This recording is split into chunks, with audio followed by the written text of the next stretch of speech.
So if you and I want to be fed, the question is, how is it that God wants to feed us? This is Father Mark Toops, and we are in week 4 of a series entitled I Want to Be Fed. And this past Sunday, August the 12th, we heard Jesus in John chapter 6 reveal to us that he wants to feed us, and he wants to feed us through the Eucharist. Now, as soon as I say that, I'm sure lots of questions pop up in lots of people's hearts.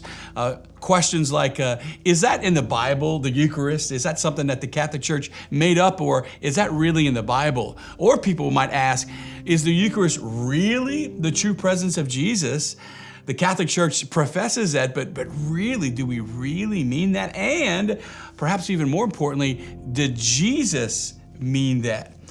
Well, all those questions kind of come together this past weekend as we continue in the 6th chapter of the Gospel of John, and will unfold for us over the next 2 weeks. But it's very clear in the Gospel this week that Jesus really did mean that he wanted us to receive him bodily. He wanted us to not only consume him, but he wanted us to eat his flesh. And that might sound really awkward to all of us. In fact, it sounded awkward to the people who were following Jesus, which is precisely the point that we want to hold on to today. Imagine they were with him. They saw Jesus. They saw the multiplication of the loaves and fish. And now Jesus in John 6 begins to talk about how he really wants us to consume his flesh. He uses words this past weekend about chewing and consuming his flesh. And it elicited a lot of different feelings in people's hearts. Now, if Jesus wasn't talking about us actually consuming him, don't you think Jesus would have corrected himself? Jesus looked at people's reactions. He saw that they were confused. And as a good rabbi, as an excellent teacher, one responsible for leading people to the Father, don't you think Jesus would have right there said, oh, that's not what I'm talking about? Or he would have corrected or maybe even massaged his teaching. But he doesn't. In fact, as Jesus responds to them a second time in John chapter 6, this past weekend, he took it even further.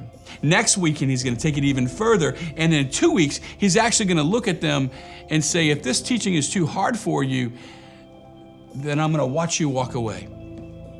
Now, I want you to hold on to that Jesus, nowhere in the scriptures does the teaching of Jesus do anything other than elicit freedom and draw people to him, right? Every time we see Jesus teaching, it always draws people to him. But this teaching about the Eucharist being his true presence actually is difficult for people to wrap their minds around 2,000 years ago. And Jesus stands his ground, doesn't reverse his teaching, and holds fast to, yes, I am talking about you receiving my full true presence. That's what was in the gospel this past week, and perhaps there are questions in your heart around, wow, how is it that Jesus can say that?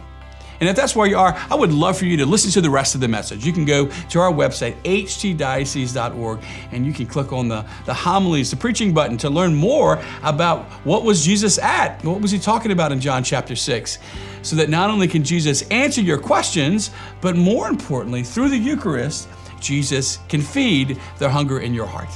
God bless you.